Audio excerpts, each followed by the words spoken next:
Bonjour, docteur Gilles Barouche. C'est un plaisir de vous recevoir. Vous Bonjour.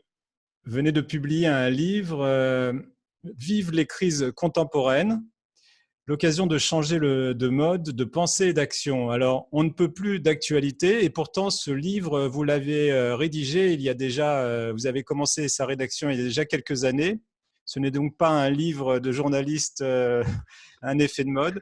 Vous vous intéressez aux crises depuis donc longtemps puisque vous êtes docteur en gestion et que vous avez constaté qu'il y avait une récurrence dans les crises que subissait l'Occident et le monde en général. Alors, est-ce que vous pouvez nous expliquer en quelques mots de quoi il s'agit? Oui, eh bien, donc ce livre, je commençais à l'écrire il y a 3 ans et demi, et donc c'est une pure coïncidence que je l'ai terminé juste avant la crise actuelle du Covid-19. Cependant, on en parlera, il y a peut-être quelques ressemblances. Alors, je dirais que j'ai été frappé par le déroulement de ces crises et dans une vision, si vous voulez, chaque crise est habituellement abordée par un spécialiste. On a eu la crise donc je vais rappeler les crises que j'ai étudiées dans ce livre, la crise financière 2007, qui a engendré la crise économique 2008, qui a engendré la crise de l'euro avec la faillite de la Grèce 2009. Ensuite, nous avons eu les crises arabes avec l'intervention des puissances occidentales en Libye et en Syrie, et qui a résulté dans la création de l'État islamique et la crise sécuritaire en Europe, et puis une crise des migrants qui s'est rajoutée là-dessus. Et pour terminer, encore deux crises, la crise ukrainienne avec la guerre civile en Ukraine et la crise de l'Union européenne avec le Brexit. Donc je crois qu'on ne s'en rend pas compte parce qu'on suit l'actualité au fil de l'eau telle que nous la délivrent les médias. Il ne s'agit pas d'une critique, bien sûr, et on ne se rend pas compte qu'on a vécu en 10 ans 8 crises graves sans précédent dans l'histoire récente depuis la Deuxième Guerre mondiale, qui ont toutes pris les gouvernants par surprise et qui se sont aggravées. Et aujourd'hui, on peut dire que ces crises ne sont pas résolues. Donc, ça m'a frappé, si vous voulez, la conjonction de ces crises m'a frappé. Et à la différence, je dirais, des experts, et comme je le disais, vous avez les experts des crises financières économiques, vous avez les experts des crises arabes, mais moi, j'ai voulu les prendre ensemble et les comparer. Voilà, c'est ça. Alors, J'ai regardé, qu'y voilà. a-t-il de commun entre une crise monétaire, une crise financière et puis une crise de société, une crise dans le monde arabe? Enfin, qu'avez-vous vu A qu'avez-vous trouvé priori, comme point commun? a priori, bien sûr, hein, quand on pourrait dire que ce rapprochement, c'est mettre dans le même sac des carottes et des pommes et des chevaux. Ça n'a rien Mhm. à voir a priori. Et pourtant, si on regarde le déroulement de ces crises, j'ai pu, donc j'ai analysé leur déroulement et j'ai pris un modèle commun à l'ensemble des crises. Ça veut dire qu'elles ont une même origine et qu'elles ont le même type de déroulement, le même processus de déroulement. Alors, je vais répondre effectivement à ta question. Comment ça a démarré? Eh bien, par une ouverture du système concerné sur son environnement de façon très brutale. C'est la mondialisation, c'est la globalisation financière, c'est la création de l'euro avec l'unification de la monnaie, c'est les interventions occidentales dans les pays arabes, c'est le traité d'union proposé par l'Union européenne avec l'Ukraine qui a déclenché, c'est enfin, je dirais, l'extension de l'Union européenne. Tout ça, c'est une ouverture. Elle n'est pas bonne ou mauvaise en soi, mais c'est une ouverture brutale. Et ce qui caractérise toutes ces crises, c'est cette ouverture s'est accompagnée d'un manque d'anticipation et d'un manque de contrôle. C'est un manque d'anticipation, c'est-à-dire, je vais prendre le cas de la zone euro. On a dit, bon, on va créer la zone euro. Attention, plan de stabilité de croissance, respect de 60% d'endettement du PIB et de 3% de déficit du budget. Pratiquement personne n'a respecté ces conditions.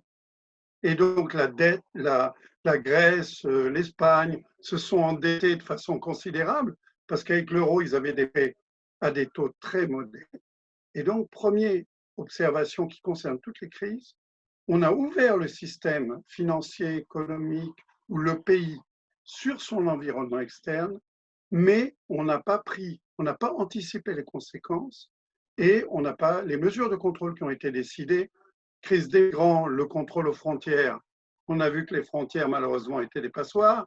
Vous voyez ce que je veux dire? Donc, Et les dans contrôles la n'ont crise pas actuelle, été. dans la crise actuelle du Covid-19, de quelle ouverture s'agit-il? Alors, bien sûr, la mondialisation, hein, avec les relations extrêmement étroites avec la Chine, puisque c'est sans doute des Chinois qui ont été à l'origine de la propagation, et le manque d'anticipation. Quand on lit les médias, on voit qu'il y a eu de très, très nombreux rapports en France, aux États-Unis, qui ont alerté sur les risques de pandémie. Cela dit, avec le Covid-19, il faut être prudent. Je n'ai pas fait une étude approfondie comme je l'ai fait pour les 8 autres crises. Mais observons déjà qu'il y a des ressemblances. C'est-à-dire sur ce premier facteur de crise, il semble y avoir une espèce de ressemblance surprenante. Ensuite, donc, dans toutes les crises, il y a eu une perturbation imprévue. C'est-à-dire, pour la crise financière, c'était la chute du marché de l'immobilier américain. La crise économique, ça a été la crise financière. La crise de l'euro, ça a été la crise économique. Donc, chaque fois, il y a une perturbation extrêmement forte. Le système était fragilité par l'ouverture inconsidérée, je vais dire, et il était déjà fragile et arrive une forte perturbation. Donc, la crise, le système essaye de se remettre, de se rééquilibrer par lui-même, et c'est ce qu'on appelle la crise. Alors attention, vous voyez que j'emploie des mots extrêmement différents de ceux qui sont habitués et employés habituellement. Pour la plupart des gens, la crise, c'est mauvais. Or, ce que j'ai observé dans mes crises, c'est que ce qu'on a appelé, entre guillemets, la crise, c'était la manière dont le système essayait de retrouver son équilibre. Je vous donne un exemple. Le traité d'union d'association avec l'Union européenne avec l'Ukraine. Le président est mis dans une double contrainte. S'il accepte, il va provoquer une révolte chez lui. Non, pardon, excusez-moi. S'il refuse, il va provoquer une révolte des pro-européens. Et s'il accepte, c'est la Russie qui va. Il sait très bien que la Russie a des intérêts extrêmement importants en Ukraine. Et donc, qu'est-ce qu'il fait finalement? Il refuse. C'est sa manière pour lui d'essayer de rééquilibrer son système. Mais les Européens, ils prennent le refus comme quelque chose de banal. Et donc, ils vont intervenir, ils vont soutenir les manifestants. On va appeler ça la révolution de Maïdan. Et, au bout du compte, guerre civile. Donc, deuxième observation, il y a eu une perturbation imprévue. Le système essaye de se rééquilibrer par lui-même, mais toutes les interventions qui ont été faites dans ces crises ont aggravé la crise. Si c'est les interventions européennes dans les pays arabes, si c'est, je dirais, dans le cas de l'Ukraine, le soutien apporté aux opposants à la décision du président, si c'est, donc on a systématiquement une aggravation de la crise. Les plans d'aide, prenons les plans d'aide à la Grèce. Il y a eu 4 plans d'aide financiers et il y a eu 9 plans d'austérité. Est-ce que le problème de la Grèce est résolu? Non. Oui. Quel est le taux d'endettement de la Grèce aujourd'hui? Comme il était au début de la crise, 170% du PIB. Donc, on a des solutions que j'ai appelées curatives. C'est-à-dire, elles traitent le symptôme, elles ne traitent pas les causes profondes de la crise. Alors, Et donc, quelles seraient selon vous oui. ces causes profondes de toutes ces crises? Alors oui, alors là, les causes profondes de toutes les crises, je dirais,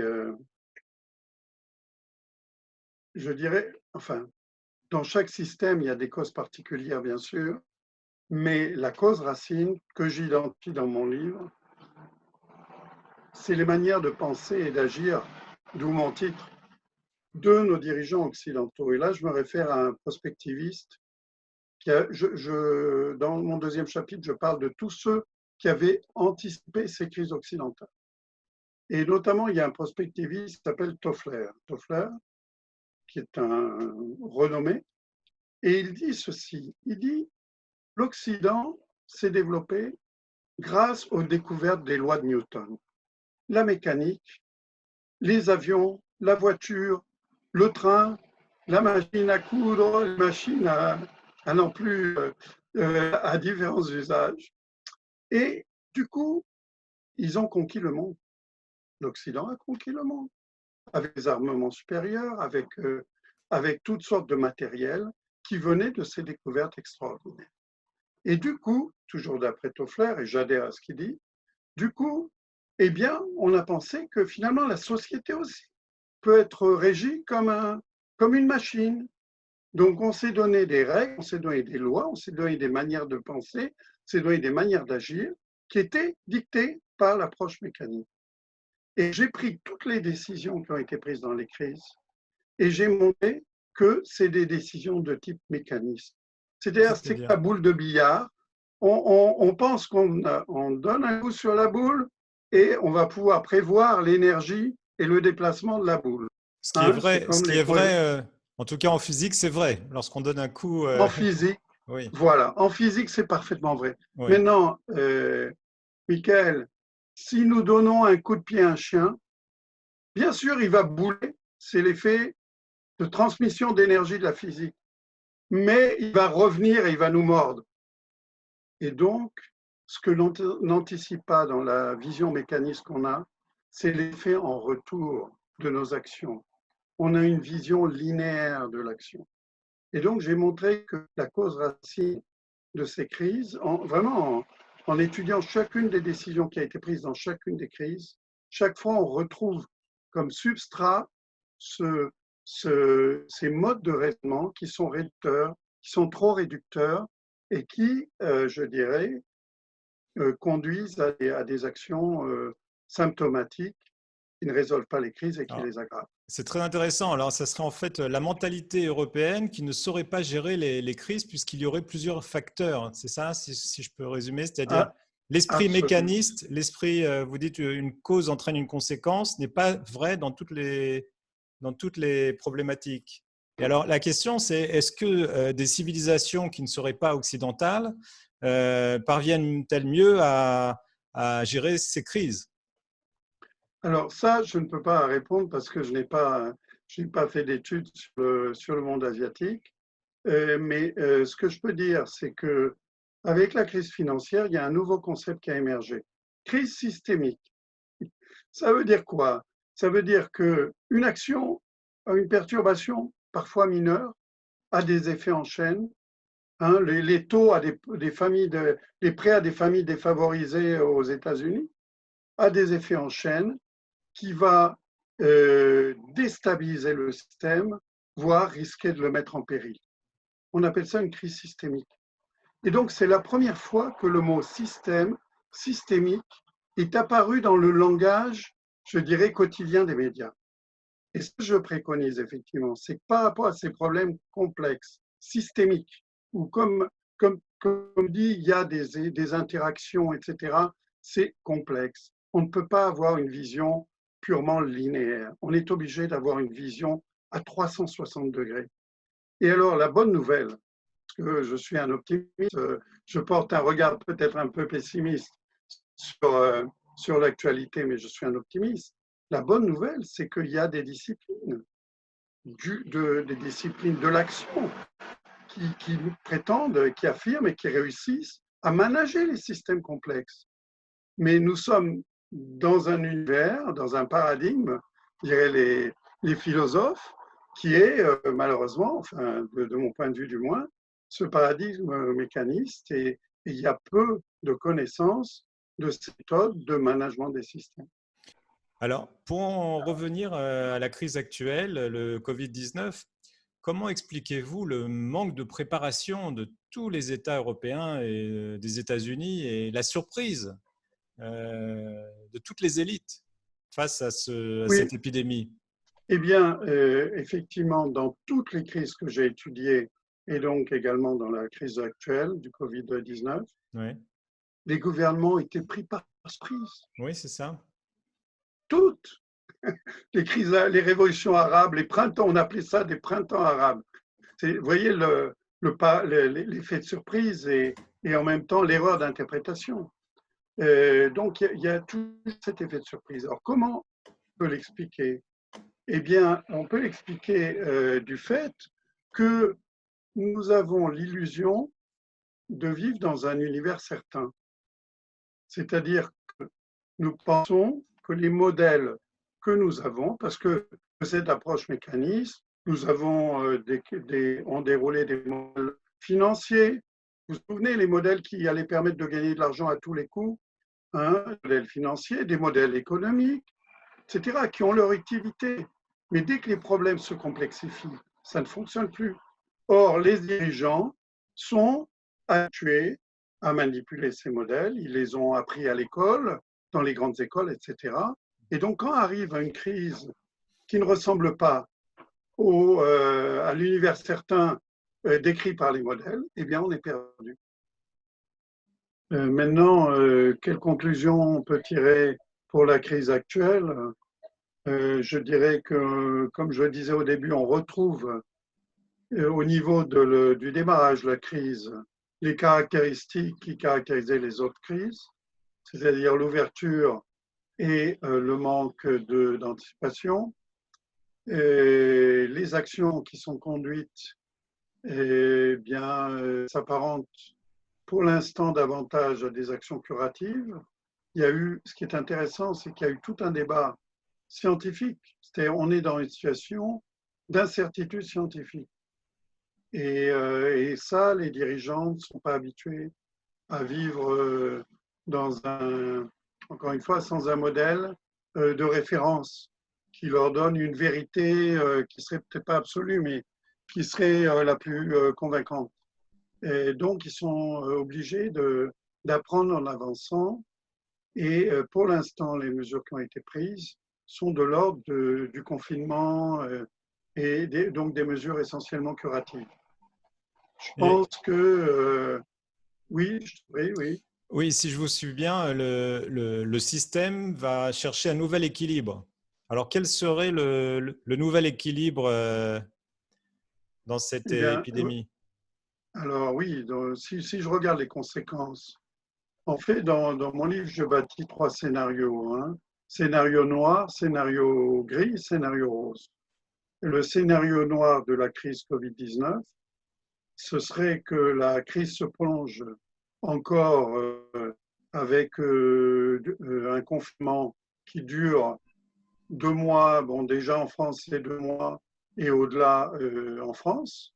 Et à ce moment, on va avoir des répercussions extrêmement fortes sur des systèmes économiques qui sont, comme je l'ai dit, déjà fragiles.